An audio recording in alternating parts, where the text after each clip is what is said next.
What's up, everybody? This is Paul, the Basketball Show. I want to talk to you today about someone and something that I haven't seen talked about much on any major channel, really. And it's an interview about a year old now. This interview is between JJ Redick, then a podcaster, and Andre Iguodala. And they get into an interesting conversation talking about how good Kobe Bryant was, how good LeBron James is, and how good Michael Jordan was. And of course, there is a disconnect between Iguodala, who says Michael Jordan is above everybody else. And then right after that, automatically, JJ Redick, of course, goes into his comment and savior of LeBron James mode. And he says that, LeBron James and Shaquille O'Neal is not necessarily mentioned in the most skilled category, but skills should be measured by longevity and, championships and, overall statistics and all that other stuff, which I completely disagree with. Because if you look at LeBron James, for example, and then you look at Kyrie, for example, Kyrie doesn't have the body and the strength that LeBron James does, but Kyrie is more skilled than LeBron James is. His dribble, all those kinds of moves, LeBron James just doesn't have that. The same with Kobe Bryant. Kobe Bryant had a lot more of that. And Andre Iguodala goes on to say that Kobe Bryant and Michael Jordan are flawless. And as soon as he says Michael Jordan and Kobe Bryant is flawless, JJ Redick goes into that mode and has to throw in LeBron James there and kind of save his butt. So let me play that comment. Let me play that clip for you so you can hear what I'm talking about. And I'll be right back after that. To me, and this is my opinion, I think there's three guys that I'm comfortable saying are three of the five best players ever. And it's Kareem, LeBron, and MJ. After that, I think there's like 5 or 6 guys that you could make an argument for as either the fourth guy on a Mount Rushmore or a top 5 player. And Steph is one of those guys, to be honest with you. I like that. Steph is one of those, and so is Tim, so is Larry, so is Magic. Wilt for sure. Yeah, Kobe. Kobe had no flaws. I don't like talking about guys' flaws, but if we're talking about the greatest ever, we should be allowed to pick apart people's games.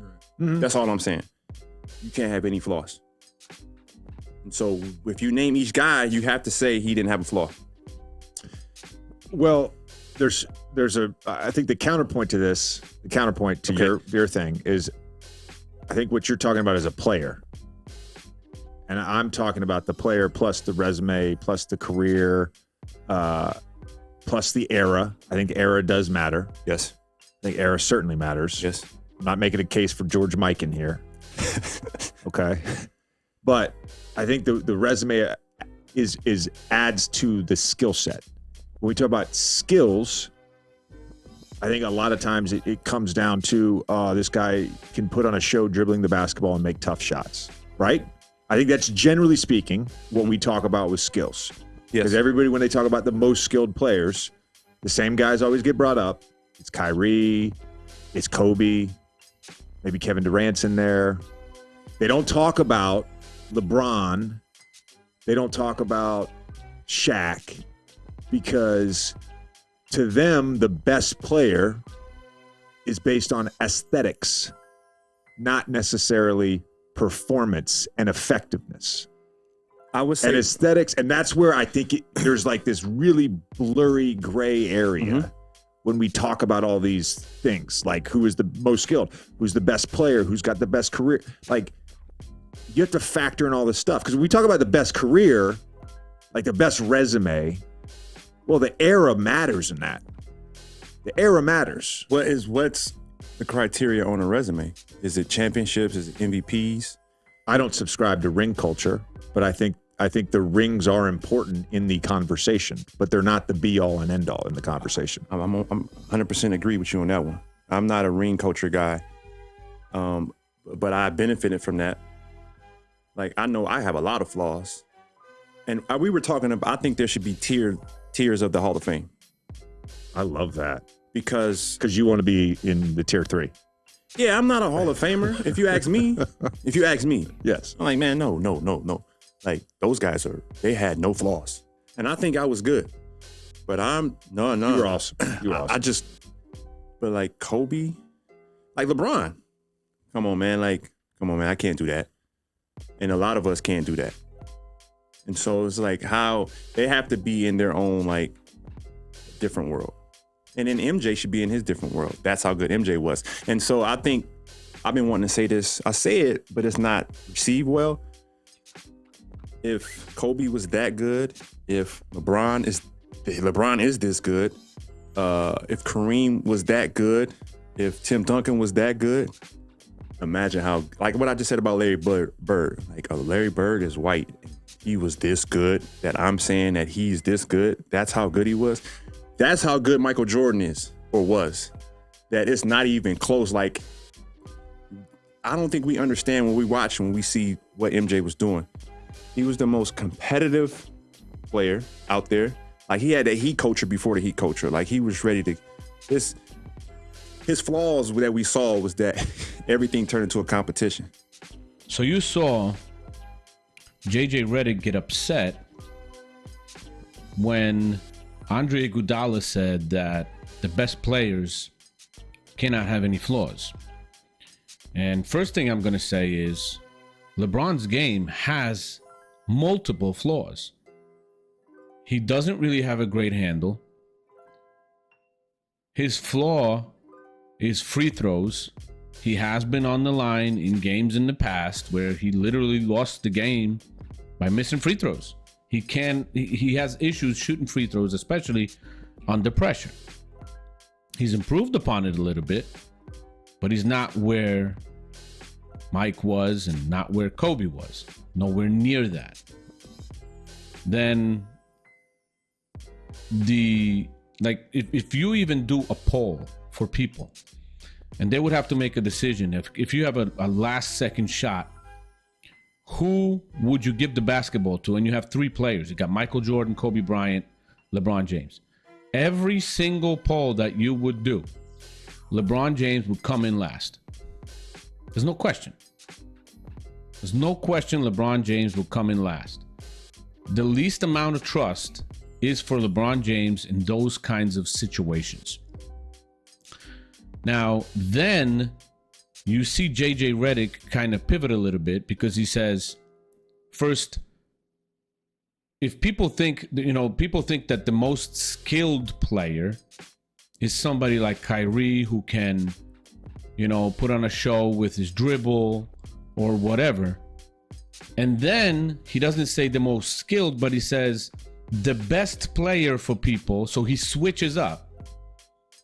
Is based on aesthetics. So is it the most skilled or the best player? Because the most skilled and the best is not the same. It's not the same. Although Michael Jordan, Kobe Bryant, literally, Iguodala is not the only guy that says this. They had no flaws in their game, period. There was no flaws. Free throws, great. Three-point shooting, really good. Even Michael Jordan, in the era that they didn't shoot a lot of threes, and you can bring up his three-point shooting contest all you want. But if you go to statistics and you go to the regular season percentage, even compare it to LeBron, in the regular season, do this, I did it. Michael Jordan's three-point percentage is 2% lower than LeBron James in the regular season. In the NBA playoffs, it's tied. And if you look at the biggest, highest pressure situations and just compare the NBA Finals, Michael Jordan's three-point percentage is actually much higher than LeBron's in the NBA Finals. Isn't that a surprise? So JJ Redick is trying to do this kind of pivot, manipulation, kind of changing the topic and stuff like that to kind of save LeBron's ass, because once he heard Kobe had no flaws, he knows LeBron has flaws. What is he supposed to say? What is he supposed to say? So that's my kind of point. That's why I wanted to show you this video, because it's interesting, because Andre Iguodala is one of the best defenders in the NBA in history. He's really, really good on D. He's a really great defender. And he says that Kobe Bryant had no flaws. And then he said, literally, Michael Jordan should be in the tier of his own, above James, above Kobe Bryant, above everybody else, because Mike was just different. And a lot of people don't understand it watching it. They don't know even what they're watching and how good Michael Jordan was. So that was interesting. That was very interesting and eye-opening, because listening to Iguodala, such a great defender, is definitely impressive on how highly he regards Michael Jordan, even compared to James and Kobe Bryant and all that other stuff, which is normal for me.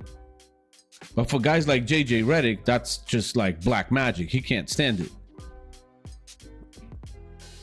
So that's about this much for this video. So let me know what you guys think in the comments about what they said, who you agree with.